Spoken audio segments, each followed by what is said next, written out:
I want the three of you to help me define what the difference is with AEO, GEO, not just appearing in the results, but having someone choose you from the results. I want to see if you can help us understand what really is going on with the way users are utilizing new tools. We say that the SERP is the new search funnel because people are engaging on SERPs and on LLMs. They're doing their research. They're trying to learn more about products and services and different companies, things like that. So you may not win traffic, let's say, from an LLM or an AEO for a certain keyword or a certain prompt, but you're planting a seed ostensibly with the users. You can't be chosen unless you are able to be found in the first place, right? So I understand the heart of, I think, the issue here, but there does need to be a certain level of focus on visibility and almost like organic impression share, because that's the environment we've been navigating. It's really showing up matters more than anything else. And then all the other reasons where messaging, unique selling proposition, differentiation, that's really how you optimize on the edge of how people will more likely choose you, but not definitively every time. Patrick, Ben, and Philip, thanks for joining me for this episode of SEO On Air. Today, we're going to take a dive into what's going on with SEO and if it can still exist in the silo that we've seen it kind of exist in marketing teams in the past, where it had its own team. But the way people are searching has changed. Customers are asking questions in Google, AI tools, YouTube, TikTok, Facebook, reviews, local listings. There just seems to be everywhere. So today we want to talk about whether it can really, if SEO has completely evolved into something different, or if traditional SEO still has its place. So again, today joining us, we have Patrick, Ben, and Philip. Patrick, if you don't mind, help our listeners understand a little bit more about your background in SEO and why we brought you on the podcast. Thank you, Koa. It's great to be here. I'm Patrick Gilbert. I'm the CEO of Adventure Media. We are a strategy-first digital marketing firm. I'm based in New York. We have offices in Philadelphia and in South Florida. And we've been in the digital marketing space for 12 or 13 years. A lot of SEO, PPC, paid media, creative. Over the last few years, all of those things have merged together, which I think is part of this conversation here. So we'll talk a lot about that. Yeah, don't spoil it all yet, Just came out with a new book that I should plug. It's called Never Always, Never Never, Strategic Marketing in an AI World. And this basically... I need to take a second here. I got on board. I haven't read it yet, but it's on my to-do list. I appreciate it. It came out in May, and it talks a lot about some of the topics I'm sure we're going to cover today. Basically, the idea that brands now need to put strategy front and center as opposed to just relying on tactics that a lot of us sort of spent a lot of our careers working on. So that's me. I'm excited to have you on. I appreciated your perspective on adopting, I think, the AI use in PPC and that being like a Kickstarter for what gave you the perspective on AI use today. Thanks for joining us, Patrick. Ben, please, thank you for joining us. Give us a little bit of your background. Absolutely. Happy to be here. I'm Ben Carsley. I'm the Vice President of Content and SEO at C4 Analytics, which is a full-service digital marketing agency specifically catering to automotive dealerships. So a lot of my conversations over the last 2 or 3 years have been working directly with dealers in large dealer groups and trying to help them navigate what has and hasn't changed in the AI space, in the SEO space, and any overlap there in between. And anytime I talk to someone else in the industry about this recently, it's led to great conversations. So really excited to be here today. I'm excited to have you. Thank you for joining us. And Philip, last but not least, as our man visiting us from Ireland today, please tell us a little bit about your background. Probably too kind to me already there. I'm Philip Weafer. I'm the AVP of SEO at Brafton. So Brafton's a full-service digital marketing agency. We've been in operation for about 17 years, I think, generally. So full-stack agency. I oversee our search, organic and AI search teams, I suppose you'd call it. But a big part to echo what the lads have said previously is big part of what we're doing is I obviously oversee our organic search team. AI has become a huge part of that as well. But big part of my day to day is working with our other teams in Brafton and also even in-house teams with our clients and prospects to better align across better digital marketing strategies. And I loved what Patrick, you mentioned about the difference between tactics and strategies. I think that's going to be something that's probably going to rear its head quite a lot in the conversation. So delighted to be here. Really appreciative of you folks having me on. Yeah, thank you for joining us, Philip. I'm going to jump right into the first question for the three of you. And it was just going to be around whether SEO should be its own channel, but I'm going to expand it a little bit and make you guys answer it a little bit deeper here. Who owns the strategy when the answer depends on content, reviews, paid media, social brand, technical, all of it. It used to be that the SEO team would own their organic strategy, but that's where we feel like the silo has changed. And since all three of you are running in full service marketing teams, I feel like it's the best question to ask you about who actually owns the strategy today when it comes to that content. Well, it depends on who you're asking, right? You're talking to agency folks. And so if you're looking client side, it's going to be depending on what size of the company. But I think it's a collaborative effort. The way that we talk about this with our clients is we'll have our opinions and we want to shape out the strategy together. And the key thing there is that a strategy needs to be tied to real business outcomes. Whereas the difference is, for much of my career, these siloed channels, whether it's SEO, PPC, content, whatever, have always been tied to different KPIs, whether it's organic traffic or click-through rate or the attributed conversions in whatever platform you're looking at. And so the goal of an effective strategy is that it should go across all those different channels and tie everyone around the same goal together. Yeah, I doubt anyone's going to disagree with that, but yeah, go ahead. No, yeah, I wasn't going to say about disagreeing at all. I think that one thing generally I think we're all probably a bit guilty of, everyone who works in the industry, especially SEO, is that things can get a bit siloed. And I think it can almost be a bit of a cop-out answer, but the cheesy one might be that the client or the customer, the user decides who owns that strategy as well, because you need to understand how to best serve that strategy.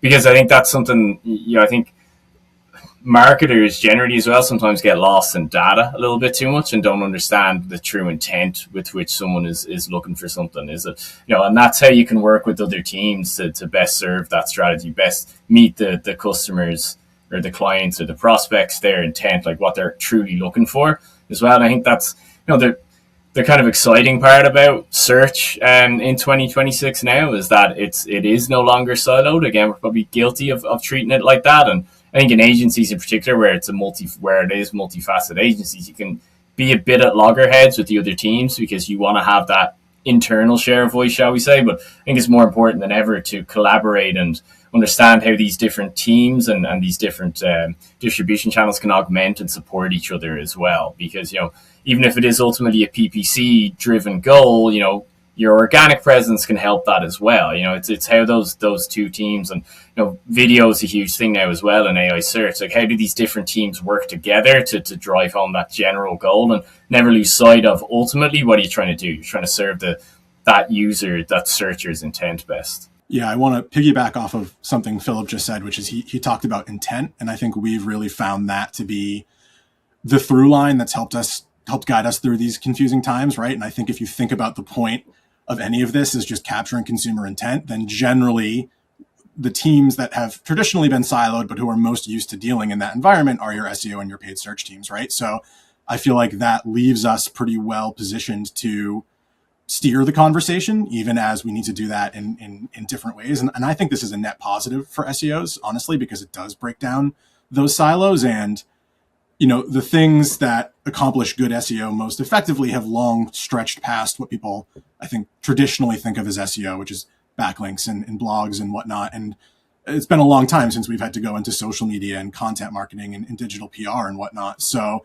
I think the fact that we now have a little bit more input into those different, maybe once siloed teams, and can sort of help tie that all together is only a net positive for us. Why was SEO and all other marketing strategies, why were they so siloed for so long? What caused them to be separate from other teams? I can jump in on that. I think, a lot of it is internal competition. I think both in-house and in the market or in an agency side of things as well, because I think everyone's just so driven to drive ROI for their own specific teams or their own departments as well. I'm sure everyone's worked in-house jobs as well, and that happens also. So I don't think it's unique to agencies either. I think what you want. I think Patrick, I think you mentioned about the attributions is there as well. You wanted to be, we're all competitive, like we're all competitively driven people. I think it comes with marketing, is that you want to be the team, shall we say, that drives those conversions, that improves the bottom line for a company generally. And I don't think it's siloed specifically to SEO. I think it's the same with PPC, with social media. Like, there are internal competitions that come with it as well. I think that's the message that you want to drive home broadly, is that you want to move away from that.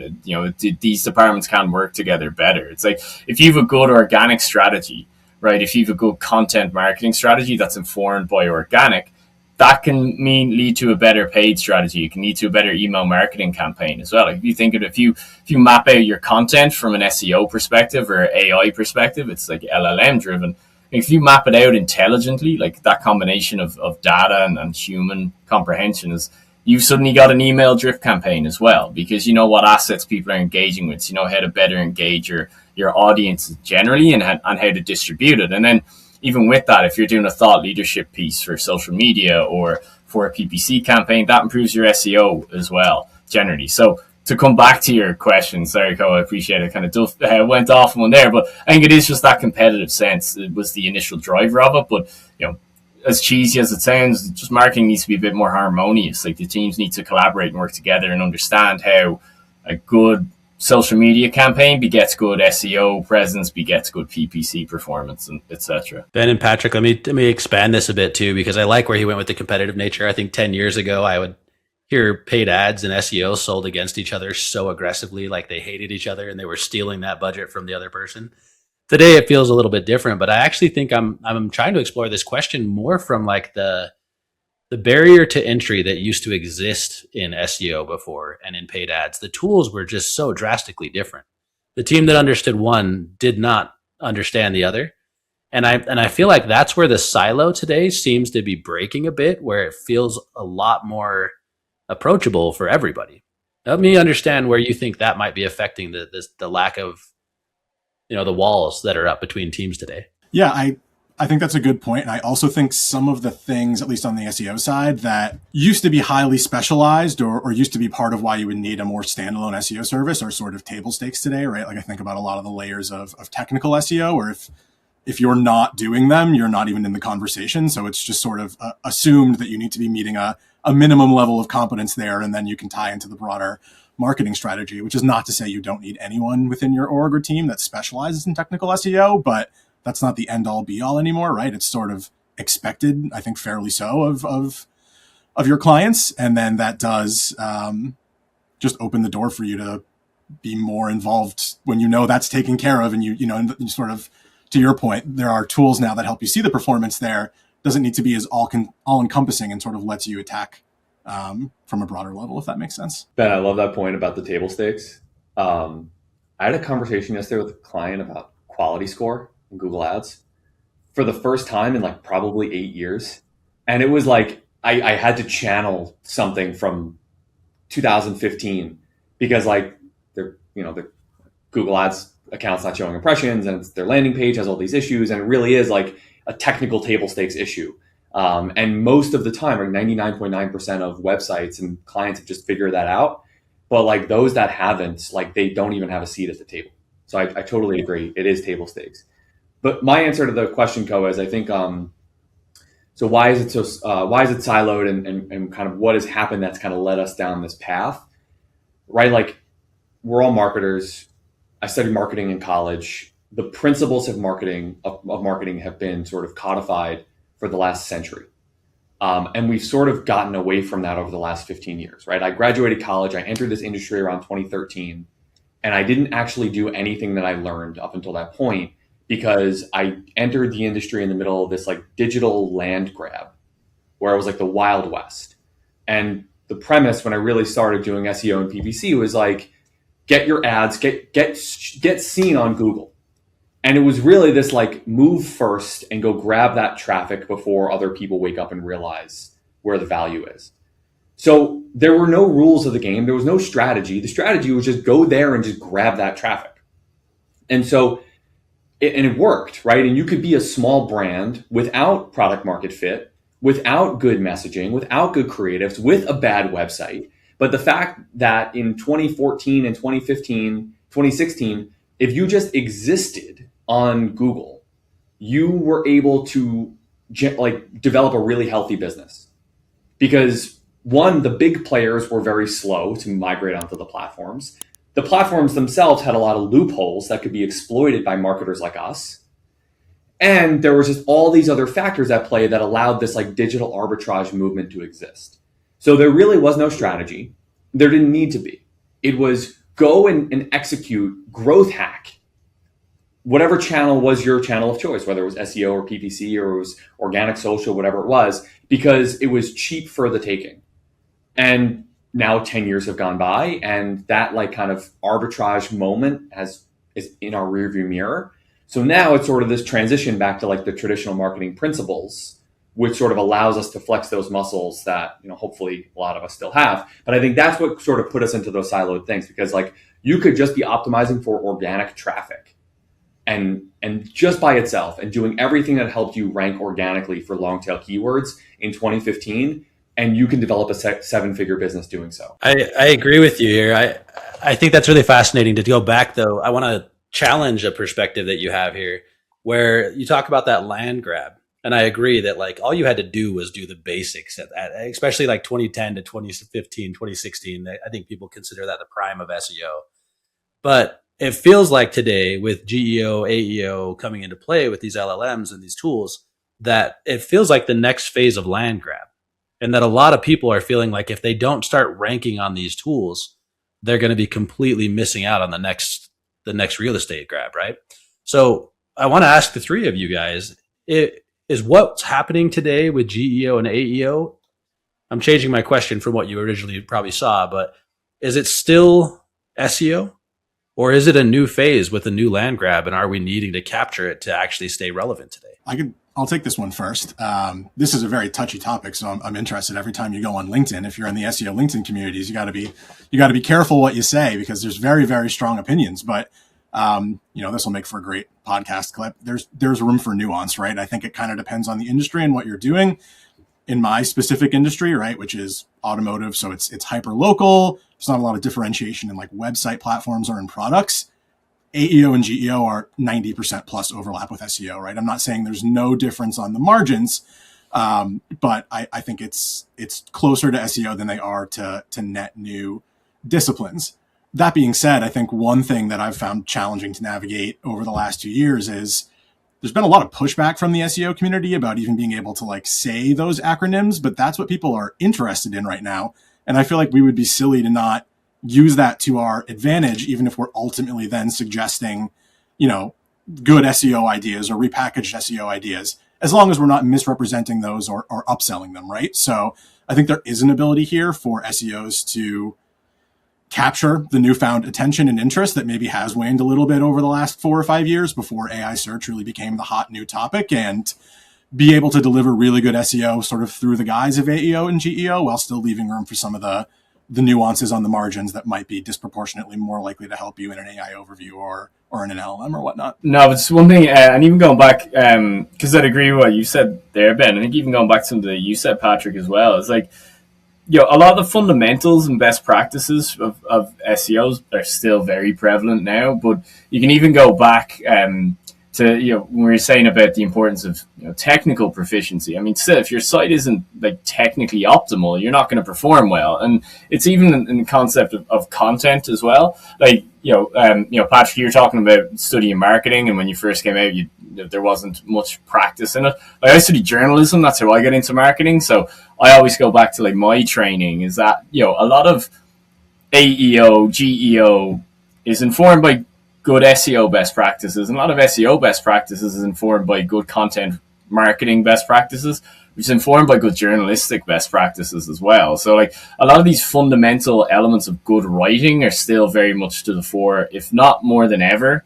You just think of it like people come up with these hacks to improve your AI visibility. And like a lot of these hacks have existed for hundreds of years because it's like journalism. It's like, don't bury the lead, follow the inverted pyramid, have an engaging title, have an engaging image that comes with it. I mean, things haven't really been all that rewritten. Obviously, like there's nuance. I'm grossly oversimplifying these things here as well. But like, just at its bare bones, I mean, it's about delivering a clear message to a user and ensuring that you're delivering it succinctly and objectively to them as well.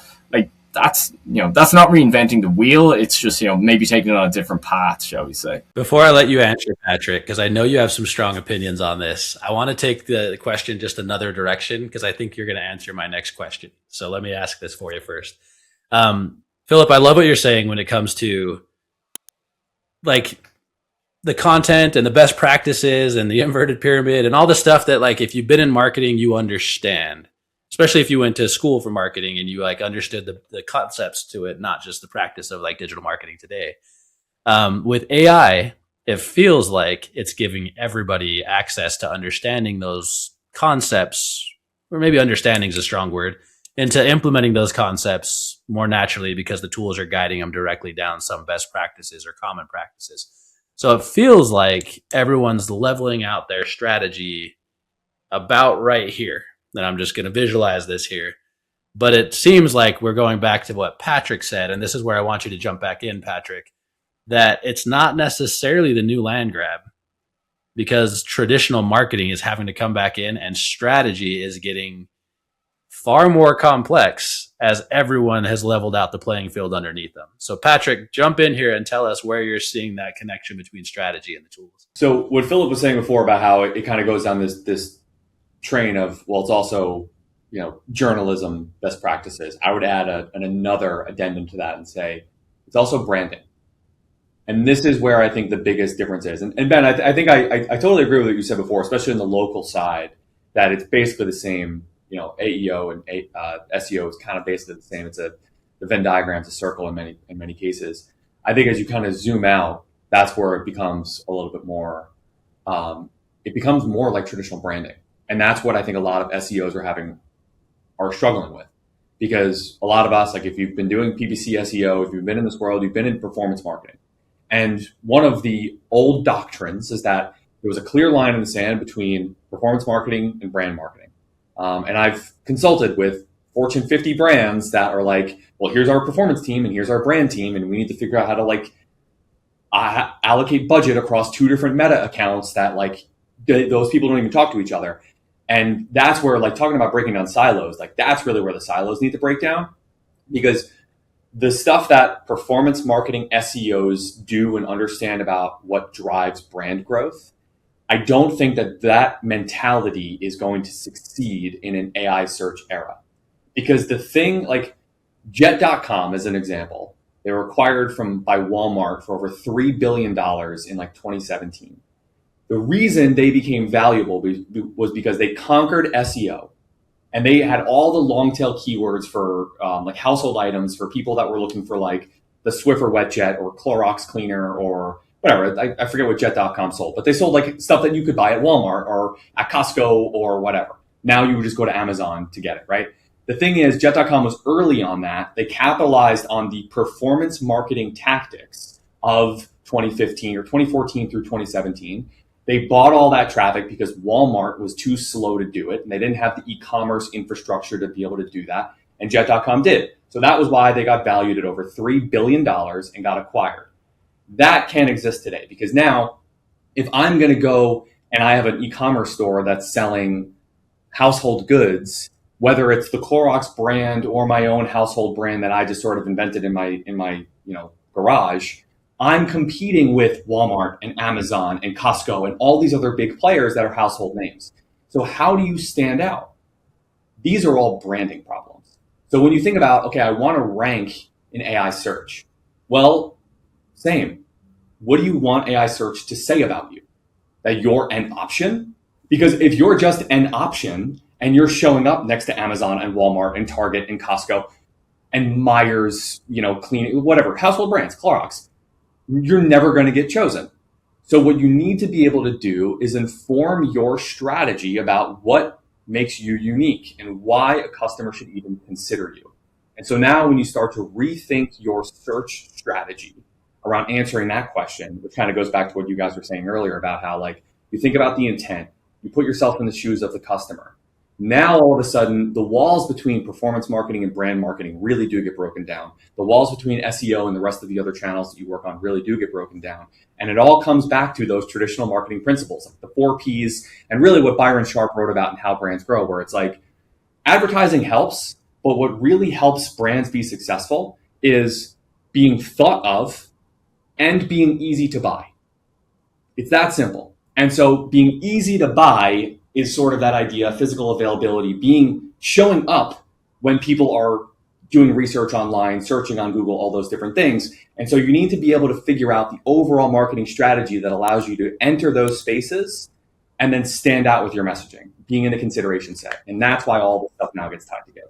So I agree with everything Patrick's saying, and it's funny because it's leading me down the path of every SEO's favorite answer, which is it depends. So I guess what was your sphere of influence within SEO before all the AI acronyms popped up might inform how you feel about whether AEO and GEO are new or not. Because when I hear about all that branding positioning, which I agree wholeheartedly with, my mind goes to EEAT tactics and content, right? Which I would hope you were pitching from an SEO standpoint before AEO and GEO popped up, but I might now also pitch them as AEO and GEO strategies. Maybe you were in an org where you had no ability or limited ability to sort of influence how that appeared in your content because you had a branding or a PR team. I think for a lot of SEOs, we've already been able to instill that, right? And I guess your personal lived experience and how you operate would then dictate if you feel like that's a new AEO and GEO play, or if you're like, we've already been doing that, that's just SEO under a different name. And like both can be true, right? Even if that's not the sexiest answer. I like that. We've seen that a lot on the podcast, actually, like how they define the difference in AEO, GEO depends on how they were doing or practicing their SEO before it transitioned. Philip said something early on in the conversation, and I really thought it was cool about being lost in the data. And I think that applies so much to what you were saying, Patrick, about like the tactics needing to change, where you're not just trying to be found online anymore, you're trying to be chosen. And I want the three of you to help me define what the difference is with AEO, GEO, not just appearing in the results, but having someone choose you from the results. I think that's a nuance that's fairly complicated, and I want to see if you can help us understand what really is going on with the way users are utilizing new tools.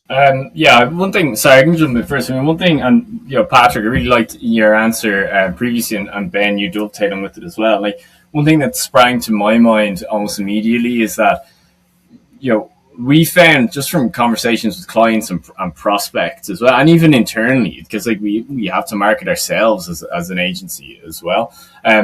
It's almost, people are using AI for their research, and it's like, so when people say that their organic traffic is dead or like SEO is dead, it's just maybe under a different guise as much as anything, because you think of the evolution from even featured snippets to get into like some of the weeds, let's say, on SERPs, right? So people, featured snippets is like holy grail that would guarantee you traffic, but then people would counter it and say, well, no, that's zero-click marketing, you don't want to be that. But if you, and even think of affiliate marketing in many respects as well, it's like, to Patrick's point, it's like you need to be visible. So you need to be in these elements. You need to be in AIOs. You need to be mentioned in LLMs. And where it like attributes to affiliate marketing is if someone's looking for a service or a good, people would pay affiliate websites to be the top of their rankings list as a result. There's not a one-to-one direct correlation here at all, but it is very similar where people are conducting their research. So they're almost, we say that the SERP is the new search funnel because people are engaging on SERPs and on LLMs. They're doing their research. They're trying to learn more about products and services and different companies, things like that.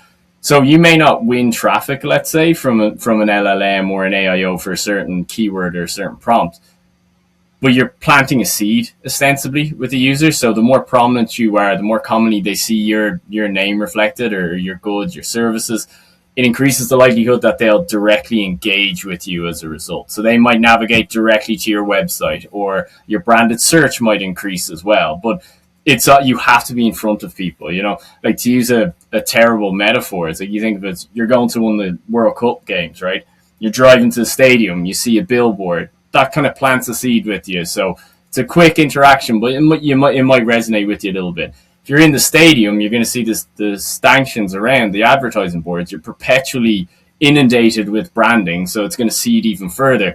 You can think about that with AI. If you continually converse with your AI platform or with an AIO, and you perpetually see, like the Jet.com example that Patrick gave, you consistently see Jet.com, it's going to increase the likelihood, I better go to Jet.com. They know their stuff. They really, like, that's a brand that I need to engage with as a result. It's like the idea of like, they must be good. Otherwise they wouldn't be able to buy that billboard or buy that Super Bowl ad, right? Like there's, yes, do that. You can't be chosen unless you are able to be found in the first place, right? So I understand the heart of, I think, the issue here, but there does need to be a certain level of focus on visibility and almost like organic impression share, because that's the environment we've been navigating. So it seems like everyone here has been in SEO for about a decade, right? Like we've spent our entire careers navigating this shift away from a menu of options toward a more curated list of options, and it keeps getting more extreme. But I think inherently that means the like traffic and clicks is the end all be all of the measurement of success for my SEO strategy has to change. It's like fundamental to our survival as an industry to be able to get clients to see the light in some more visibility based metrics. I think one of the best things that marketers could do, if you haven't read the full study that Google put out in 2020, it's called like the messy middle study. It's called Decoding Decisions, Making Sense of the Messy Middle. Do a Google search for it, read the full document. It's long, it's really worth it. And it really clarifies or puts a really good exclamation point on what you guys both just said. They did this amazing study where they kind of mapped out the modern buyer's journey. You know, what happens when a consumer wakes up in a world where they have unlimited access to choice and information, right? You used to not be able to stand in a supermarket and be able to look at competitors and evaluate reviews in real time and then click and be in the competitor's store. So how does that change the consumer psychology? What they mapped out is that the middle of the funnel is these two sort of like back and forth processes where consumers expand their consideration set through like exploration, and then they contract it through evaluation. And you sort of go back and forth until you eventually just get fatigued and drop out of the bottom. What they then did was they did this full analysis where they brought in people and they gave them different choice across all these different categories: SUVs, insurance, and smartphone brands, cereal, pet food. And they said, what's your favorite choice out of these things that are here? And then they asked them the same question 5 minutes later. And like in every single category, a surprising number of people just switched their choice. Like what they came back with is just like showing up matters. Like they dedicated a whole section in the study about like, they called it the power of showing up. The power of showing up was the number one thing that led to an increase in revenue across all these brands that they studied. But then they had all these other traditional marketing things that kind of helped influence larger conversion rates over time. Ultimately, what I think the conclusion of all this is that trying to like model your way through this and like really understand like why do people choose us is a recipe for disaster. And ultimately, the purpose of marketing and the purpose of what we do is to be able to sit on top of all that data and to make decisions in a world where there is no perfect equation. Like this is not an algorithm. This is not science. We're dealing with irrational consumers that change their mind constantly. And I think that is, if anything, that's job security in an AI world for all of us, because there really is no perfect way to say, this is why people choose us. So how do we really influence it? You can, or how do we really make that deterministic? You can influence that in a lot of different ways, but it's really showing up matters more than anything else. And then all the other reasons where messaging, unique selling proposition, differentiation, that's really how you optimize on the edge of how people will more likely choose you, but not definitively every time. You're bringing my next question into play, Patrick, and I'm going to have to change it a bit because you're doing such a good job of answering it before I get there. So, but really the consumer's journey has changed. They used to be Googling everything, and we know that more people are starting to lean into the tools. And I even want to ask the three of you, do you Google still more than you use LLMs, or have you changed the way you use these tools? I definitely. I'm asking here if anyone's still using Google more. I definitely use Google more than AI platforms. 100%. Okay, so there's so much data around using Google. Like every click, everything that you did was tracked. That journey was all visible to a lot of the marketing companies that worked with it. And there seems to be that mystery to a lot of the searches that are happening on LLM tools now. And so I want to ask too, like, is traditional SEO reporting relevant today? Or do we need to move away from the traditional models and data that we've been utilizing to track performance? I think Google has already gotten ahead of that. So like the Search Console now has all these features where you can see branded versus non-branded queries. And like that really helps an interesting conversation where it's really new, right? That's within the last like 2 months. Yeah, like some accounts still don't even have it. It's like rolling out slowly. And then you can also see like what % of your impressions are being served, and they're calling it generative AI, but it's really like it's AIO and the AI mode, right? That naturally leads the marketer into a conversation with their clients about, okay, look, not all impressions are created equal. Not all clicks are created equal. A lift of you're going to see a massive spike in impressions and your click-through rate's going to go down. But that's what happens when you serve more, like when you show up more on AI search, like there's a very low click-through rate, but that's a good thing. It's like a weird thing. But the conversation about branded versus non-branded is good because an increase in branded search means that the rest of your marketing is doing its job. But SEO is doing its job when you're having an increase in non-branded search. So I think that Google is starting to force us down this road that's going to make us be more productive about how we report and analyze and provide insights to the clients. Yeah, one thing I think that Patrick touched on there that I really like, and I think it kind of comes back to the general concept of what we've been talking about throughout, is about all these different teams working together as well. But even in terms of raw data, there's been studies on Will Reynolds did one at SERP, and he was talking about how his organic traffic dipped significantly, but his conversion rates stayed steady or even increased as well. I was again, to put a cheesy moniker on it, you think of it we're talking about how people do their research more and more on LLM platforms or an AI, and even on Google, someone engages with an AEO. I was reading in person with one of our clients, and one of them was complaining because she didn't realize she was still in Google, ostensibly because she engaged in AEO and was brought to AI mode, and she was getting frustrated. But what's happening is you could, again, we're marketers, our job is to try and sell and reposition things. You can argue that if your organic traffic's gone down, you're not losing quality traffic. If your engagements are still there, if you have a higher engagement rate, you have higher conversions, you could argue, you're losing window shoppers. So it's that this zero-click mentality is happening on the SERPs, it's happening on LLMs. Again, going back to what both Ben and Patrick said, you need to be seen to win that traffic, really. So it's no longer a case of, you Googling something, engaging with the service, going to a website, reading about it on a blog, and then, perhaps down the line converting. It's, the traffic that you earn now is more valuable than it ever was. So it's just how you, again, interpret that data, but interpret it intelligently. You're not just spitting out raw numbers. It's, okay, there is a presence here. And again, the branded versus non-branded, it's part of that broader marketing ecosystem. So it isn't just, SEO raw numbers. It's how is SEO feeding into your overall performance across the board. I think we're living through the death of vanity traffic, right? Where if a lot of your traffic was coming from highly informational blog posts that ultimately didn't often lead to conversions or to actions that you wanted to see anyway, that could be a challenge for you. And I think that's a challenge everyone has to a certain extent.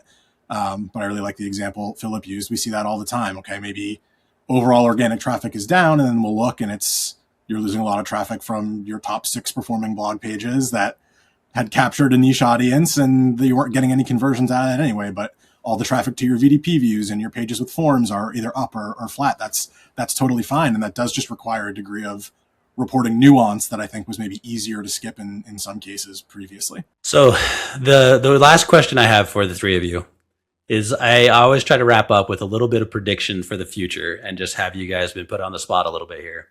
But over the next couple of years in the SEO industry and how it's merging with, I'd say with the walls falling down, where do we see the need for SEOs to adapt to what's going on? Where do we see the most evolution in the SEO industry happening from the marketing agency perspective? I suppose I would say, again, to kind of come back to what we spoke about, it's how SEO plays a role in your overall marketing performance as well.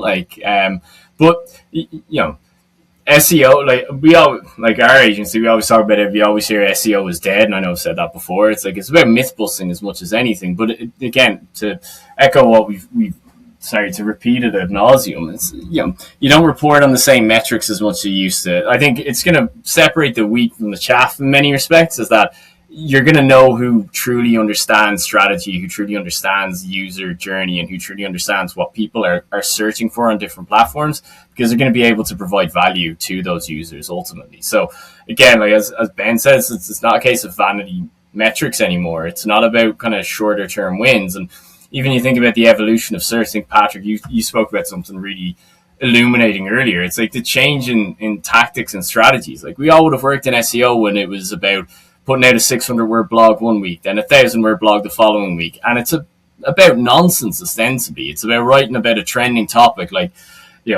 what what Nigel Farage resigning as an MP teaches us about leadership in the automotive industry. Ben, speak about where you operate. Like, that stuff just doesn't work anymore, and you're going to continue to see more evolution about that. So I think it's just where it's going to come to is how people can evolve and like how they can improve their measuring and reporting, but how they can improve their clients' overall marketing performance, and even your own, if it can be in-house, it can be your own website that you operate as well. I think that would be the big thing that I'd focus on. I would say that I think there's going to be two unique stages of this evolution for most that are currently working in this field. The first is being more dynamic and flexible as far as like your realm of strategy and consultation, knowing the different factors that are really driving impression growth on any of these channels. And it's different than what it was. And it's knowing, I think one thing that's interesting about AEO in particular, comparing AEO and SEO, is like SEO, the most important thing was your domain and like what you say about you, and then getting backlinks to that authority, right? The most important thing about AEO is about what the rest of the internet says about you, right? So like what Reddit says about you, what Wikipedia says about you, what a review site says about you, what social media says about you, all that stuff actually matters much more. To Ben's point from earlier, having good authority on your root domain is still table stakes, but then the real growth happens externally. And that's an important thing. And so for an SEO to understand that that's really where growth will happen, like you can do keyword optimization, you can do on-page keyword optimization and backlinks until the sun explodes, but that's not going to have the level of lift on your actual total traffic growth as much as understanding the value of social content, right? So that's the future. And just understanding that and being able to recommend that is phase one. Phase two is where current SEOs need to be able to figure out not to just consult on that, but actually provide those solutions. So aside from just saying, oh, you should be active on Reddit, no client wants to hear that. What sort of specific things can you deliver for clients in the same way that you deliver blog content today or social content or backlinks, whatever? So we need to be able to figure out how to not just like talk the talk, but also ship the solutions that are going to be able to drive the kinds of performance that we now already know is necessary for growth in the future. I think there's two paths. One, we're not going to have time to dive into today. I think there is going to be a sort of rebirth of what we think of technical SEO as we learn more about like how RAG really works, and as new models maybe retrieve information in specific ways. I wouldn't be the foremost expert there. I do think that's going to be a field that we see continue to grow in importance. But I think on the more mainstream side, I think the second part is sort of piggybacking off what Patrick said. And I think using your experience as an SEO to be sort of an amplifier and a unifier, right? Like this is a time where we see fragmentation increasing in terms of the user journey. This is a time where we see a lot of confusion from clients about what are these new things and what does work in these different fields. And I think the ability to take that kernel of what you know works in traditional SEO or you know works in social and be able to produce results for your own domain. And then exactly to Patrick's point, outside of it, that ability to be able to connect that to a broader strategy will become an even more important skill than it has been over the last year or two. Well, Patrick, Ben, and Philip, I wish I had more time to ask a couple more questions. One specifically would have been diving into like what your customer is actually requesting, because it feels like the customer is starting to have a difference in what they're asking for, whether it's GEO, AEO, or SEO. And I like that we touched on it earlier, and I wanted to dive into it more. But again, for the sake of time, we'll skip on that one for now. And then the other side of things is just the strategy has changed. And I appreciate you guys sharing your perspective on it. How dynamic the agencies are today, I think, is a really important factor that we're going to see either the growth of great agencies and the death of mediocre agencies. I love that you brought up blogs. I think the old blog style where every time I clicked on it, I was annoyed because it never answered my question and somehow SEO got it there. I love that phase might be going past, just like the phase of keyword spamming and backlink spamming and all kinds of other phases of SEO. So I think that we are in a new phase. The siloed SEO world that we knew, where all the fulfillment was in one avenue, has completely changed.